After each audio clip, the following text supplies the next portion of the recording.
கோவை தொண்டாமுத்தூர் சுற்றுவட்டார பகுதிகளில் ஒரு காலத்தில் 2500 ஏக்கருக்கு மேற்பட்ட இடங்களில் சாகுபடி செய்யப்பட்ட பன்னீர் திராட்சை தற்போது 10 ஏக்கருக்கும் குறைவாக பயிரிடப்படுகிறது. அதற்கான காரணம் என்ற கள தகவலோடு நிகழ்ச்சிய சிறப்பு செய்தியாளர் சுரேஷ், என்ன காரணம்? திராட்சை சாகுபடியை விவசாயிகள் கைவிடுவதற்கான காரணம் என்ன?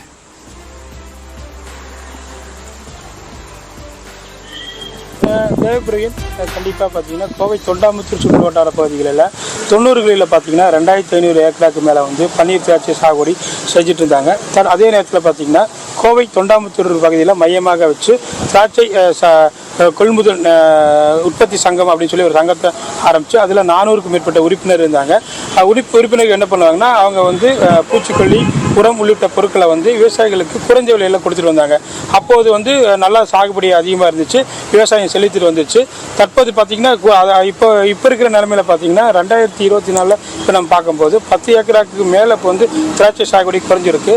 அது குறித்து நம்ம வந்து பேசலாம். ஆனால் இப்போ வந்து கோவை தொண்டாமுத்தூரில் வந்து 2000 ஏக்கராக்கு மேலே வந்து விவசாயம் பண்ணிருந்தாங்க பன்னீர் திராட்சை. இப்போ குறைஞ்சதுக்குண்டான காரணம் என்ன, அது என்ன, எப்படி நம்ம மீட்டெடுக்கணும்?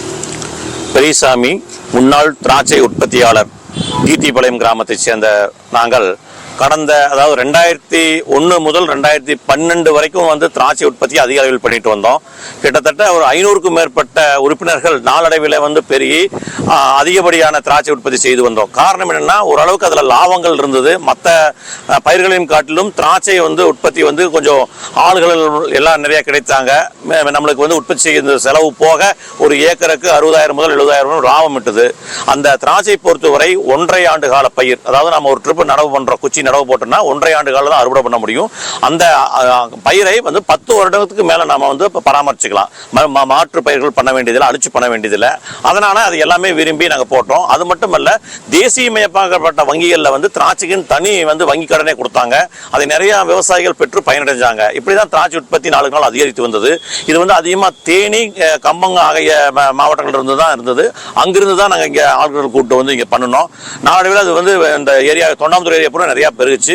கிட்டத்தட்ட ஒரு 2500 ஏக்கருக்கு மேலே நாங்கள் விவசாயம் பண்ணோம். ஆனால் பருவநிலை காரணமாக நாளுக்கு நாள் ஒரு உற்பத்தி பாதிச்சிருச்சு. அதே போல எங்களால் விற்பனை செய்ய முடியல. அண்டை மாநிலமான கேரளா, கர்நாடகா, மற்ற மாவட்டம் நம்பி தான் நம்ம விற்பனை இருக்குது. எங்களால் லோக்கல் விற்பனை பண்ண முடியல. அதுக்கு ஒரு நிரந்தரமான விலை விவசாயினால ஃபிக்ஸ் பண்ண முடியல. அதனால வந்து எங்க வந்து உற்பத்தி குறையும் நேரத்தில் விலை இல்லாத காரணத்தினாலும் இது அப்படி நாளடைவில் பின்தங்கி இப்போ பார்த்தீங்கன்னா கிட்டத்தட்ட ஒரு அதிகபட்ச பொறுக்கி எடுத்தாங்க கூட ஒரு 10 ஏக்கர் 15 ஏக்கர் தான் இருக்கு. அந்த அளவுக்கு குறைஞ்சிருச்சு.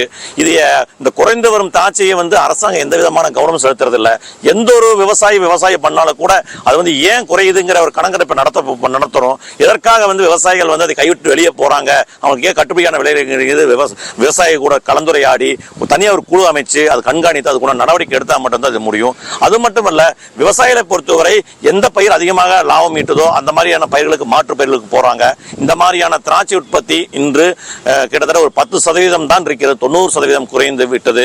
இதை அரசு வந்து இந்த வெப்பநிலைக்கு ஏற்ப, பருவநிலை காற்றத்துக்கு ஏற்ப உங்களுக்கு புதிய ரகங்களை கண்டுபிடித்து அதற்குண்டான வழிவகைகளை செய்தால் அது வந்து மறுபடியும் இது பண்றதுக்கு சௌரியமா இருக்குங்க. தேவைப்பிரபின் பார்த்தீங்கன்னா கண்டிப்பாக வந்து தொண்டாமுத்தூர் சுற்று வட்டார பகுதிகளில் திராட்சை சாகுபடி செய்யக்கூடிய ஒரு மையத்தை அமைக்கணும் அப்படி மாதிரி சொல்லியிருக்காங்க. அதே நேரத்தில் திராட்சைக்கு வந்து மானிய விலையில் வந்து அரசாங்கம் வந்து கண்டிப்பாக ஒரு திட்டத்தை கொண்டு வரணும். அப்படி வந்தால் மட்டுமே தான் திராட்சை சாகுபடி தொண்டாமுத்தூரில் மீண்டும் செழிக்கும் அப்படிங்கிற மாதிரி சொல்லியிருக்காங்க. தேவைப்பிரியன், உங்களுடைய தகவலுக்கு நன்றி சுரேஷ்.